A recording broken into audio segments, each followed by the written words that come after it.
This is why I have been saying there was only going to be one debate. How many times have I said that the last few weeks? Probably approaching the same number of times that Johnny B. Biden said last night, by the way, or the idea is, or guess what? What, Johnny? What are we guessing? Teach us, oh incompetent one. I know there was a lot of celebrating last night amongst normal people. The mood was the exact opposite in the mainstream media. They are in a full-blown panic. We'll get to that more here in just a second. But I understand. I understand why normal people were celebrating last night. I get it. But as I was watching the debate, I kept feeling embarrassed. Embarrassed for John Biden. He is so out of touch with reality, I don't think he has a clue about just how historically bad he was last night. I was more embarrassed, though, for the country. Whether you agreed with him politically or not, I wasn't embarrassed that Obama was president. Did he have some embarrassing moments? Sure, but when Barry was behind the camera and microphone, I didn't have to worry about him being a grade A doofus. Same thing with Bill Clinton. Billy, he might have enjoyed having his Franken beans caressed, but you didn't have to worry about him traveling to foreign countries and having an accidental doodle in his pants. George Bush, W. Compared to Billy and Barry, W. He was a horrific public speaker. But Georgie, his verbal mistakes, they were lighthearted, they were funny.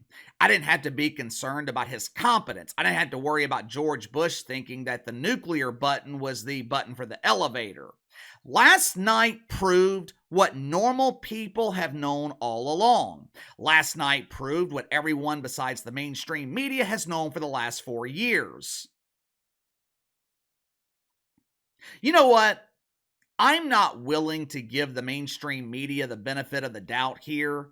The media, they have known that John Biden is incompetent. The media has known that John Biden is not capable of running the country. They've just been doing everything in their power to conceal it, to cover it up. But even the media knows now it's over. There is not enough polish to make this turd even remotely appealing. If you haven't already, make sure to like and subscribe. You can follow me on Twitter at KC_BTL84. Before the debate last night, my wife, she was all excited about it. She was looking forward to seeing Donald Trump, Orange Man bad! She was looking forward to seeing the Trumper verbally obliterate Johnny B. Biden. I wanted to see the complete opposite. One of the mistakes that I think Donnie made back in 2020, it was constantly attacking the incompetence of John Biden when there was no need to do it. All Trump had to do in 2020, all he had to do last night was shut the hell up, allow John Biden to utilize the woke shovel, and he would proceed to bury himself. Now, to his credit, Trump learned from his mistakes in 2020. Last night, he was disciplined. He didn't bite into the shit sandwich that John Biden was trying to serve him. Unfortunately for John, his hands were shaking so much every time that he tried to serve the turd taco, the damn thing fell on the floor. But besides his commitment to being disciplined, I wasn't overly impressed with Trump last night. I was in the beginning. In the beginning, he was impressive, but as the debate wore on, it felt like he ran out of talking points. And when that happens, he has this habit of relying too much on hyperbole. We had the greatest economy the world's ever seen. It was amazing. It was beautiful. Everybody loves me. Everybody loves Trump. I'm receiving more black support than Abe Lincoln. It's a beautiful thing. There were a lot of moments where Trump really wasn't saying anything of substance. Jake the Bongo Tapper, he would ask a question. And by the way, I thought the CNN moderators were great last night. I never compliment CNN, but I thought they were fair last night. Of course, they really didn't have much of a choice. If they had showed any level of bias, the violins would stop playing and the Titanic would officially sink to the bottom of the woke sea. But there was a moment last night when Jake the Bongo Tapper, he asked the Trumper 2 or 3 times about childcare costs, and Trump would redirect to the southern border. Well, Casey, he asked John Biden the same question multiple times too about childcare, and he didn't answer either. Yeah. Yeah, I don't have expectations for John Biden to answer questions. As soon as he walked on stage, I knew the debate was over. Walking on stage, John Biden looked completely lost. He looked weak. He was barely moving. I mean, the guy is a fossil. Fossils have trouble moving. But even though I wasn't overly impressed with the lack of substance from Trump last night, it didn't matter. We didn't need to see much substance from the Trumper. All we needed from Trump is exactly what he gave us: silence. Sit back and let John Biden destroy himself. Shortly after the debate ended, the Trump campaign, they did my job for me, and they put together a compilation of John Biden being Johnny B. Biden. Now, I added a couple of clips to the compilation, but watch it for yourself.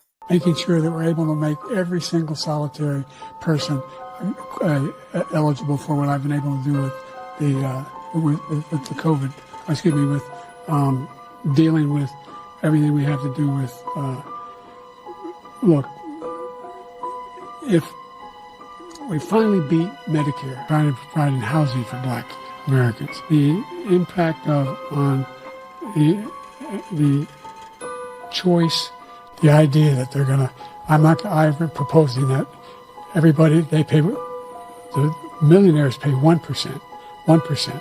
So no one I've not raised the cost of Social Security for anybody. I got my handicap, which when I was vice president, down to a 6. Wants to get rid of the ability of Medicare for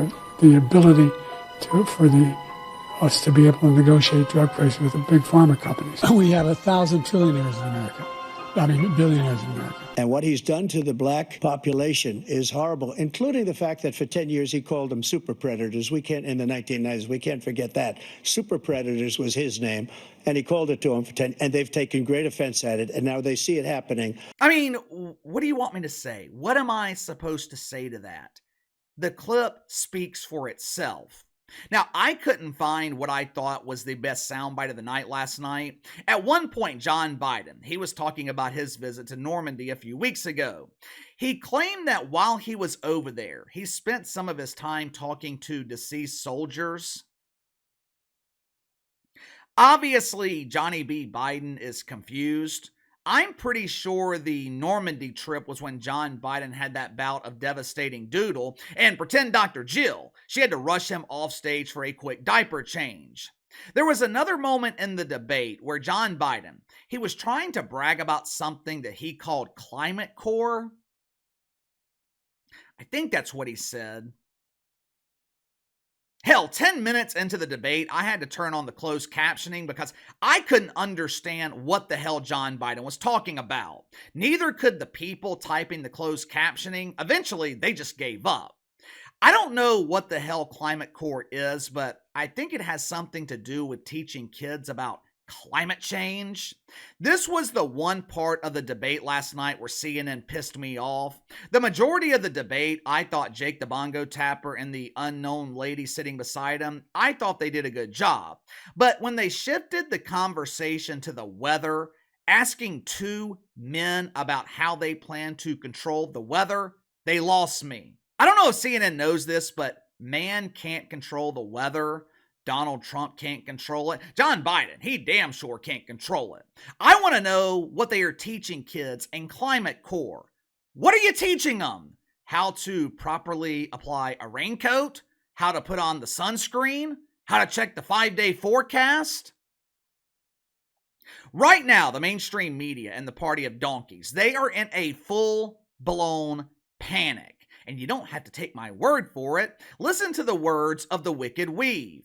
Joy Reid, she had a bad night last night. Not only was the object of her devotion a huge embarrassing failure on international television, but the janitors at MSNBC, they took her method of transportation from the broom closet and they used it to sweep the tears off the floor. Poor Joy. She had to walk home last night instead of teleporting on her climate-friendly broom. But listen to Joy Reid explain the panic throughout the Democratic Party. She tries to downplay it. She tries to soften the blow to the viewers at home. She claims that they're not in a full-blown panic yet. But pay close attention to the tone of her voice. The tone of her voice, it tells you everything you need to know. Watch for yourself. I, too, was on the phone throughout much of the debate with Obama world people, with Democrats, with people who are political operatives, with campaign operatives. My phone really never stopped buzzing throughout. And the universal reaction was somewhere approaching panic. The people who were texting with me were very concerned about President Biden seeming extremely feeble, seeming extremely weak. And you know, I'll just reiterate what I said earlier. President Biden had one job tonight. He had to settle his own party. Joe Biden's job was to reassure them tonight. He did not do that. He did the opposite of that. He made them more panicked. Mm-hmm. The people who were texting me were even more panicked. They actually expected it to be better than it was. And now they're in I won't say a full-fledged panic, but it's getting there. Let me tell you why deacons at Woke United Methodist are worried. They know they're screwed.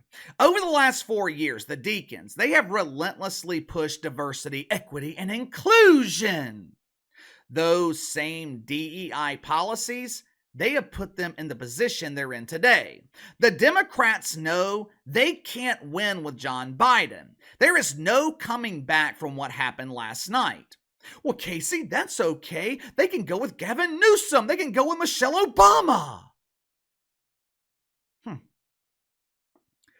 Maybe. It's a huge risk changing the nominee 4 months before the election, but Gabby Newsom or Obama Part 2, they would definitely give you a better chance than Johnny B. Biden. But here's the problem. John Biden, he doesn't want to step down.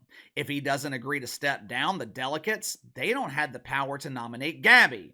4 years ago, I seem to remember John Biden promising that he would only serve one term. I seem to remember him promising that he would step aside after beating Trump and let someone else take over in 2024. Now, it should come to the surprise of absolutely no one that John Biden is not sticking to his word. He lied. He's been lying for over 50 years. Why would he suddenly change tactics at 800 years old? Now, this would not be as big of a problem if the Democrats had a competent vice president. Problem is, they don't. Remember 4 years ago when they set their ridiculous qualifications for vice president? They eliminated 80, maybe even 90% of the country because they wanted a vice president to represent diversity, equity, and inclusion. Who'd they end up giving the job to? Cam Harris. Someone who has managed to prove in the last 4 years she is more incompetent than John Biden. At least John Biden has age as an excuse. What is her excuse for being incompetent? You know why they haven't removed John Biden the last 3.5 years? The Democrats, they are more afraid of the incompetence of Cam Harris than the incompetence of John Biden. Just think about that. Their own DEI policies have come back to haunt them. Their own DEI policies have come back to destroy them. This is a prime example of what happens when you base hiring decisions on race and gender instead of qualifications. The Democrats are getting exactly what they deserve. They're getting exactly what they wanted. In my 39 years, I have never seen a political party screw things up this badly. What's ironic about this? Barack Obama, he warned them about John Biden years ago. Barack Obama told you John Biden has this unique ability to fuck everything up. Last night, that was John Biden in his prime. That's what he does. That was the worst debate performance in the history of presidential elections. The reason the mainstream media is in a full-blown panic, they know they don't have a choice. We are 4 months from the election, and they know they are stuck with John Biden. They know they are stuck with Cam Harris. Well, KC, that's not true. They can select another vice president and have them take over for John Biden if he wins. You think deacons at Woke United Methodist are going to fire and replace someone belonging to a marginalized group? You got a better chance of seeing the Lizzo driving the forklift instead of being carried by it. They know they are stuck with two incompetent political disasters. They also know they did this to themselves. Can't blame racism, can't blame misogyny, can't blame the Trumper, can't blame the white man, can't blame religion, can't blame God, can't blame Jesus, can't blame climate change. The only people they can blame are themselves. What poetic justice. But give me your thoughts on the debate last night. My biggest concern, what does China think about this? Iran? What does Vlad Putin think? I know what I would be thinking if I were them. We've got 4 months until a general returns. At this point, is John Biden salvageable? Is there anything they can do to save John Biden? Let me know. Sound off in the comments below. Like, subscribe, share the video. Appreciate your support. Best way to contact me is by email at btlkc84@gmail.com, and I'll see you guys tomorrow.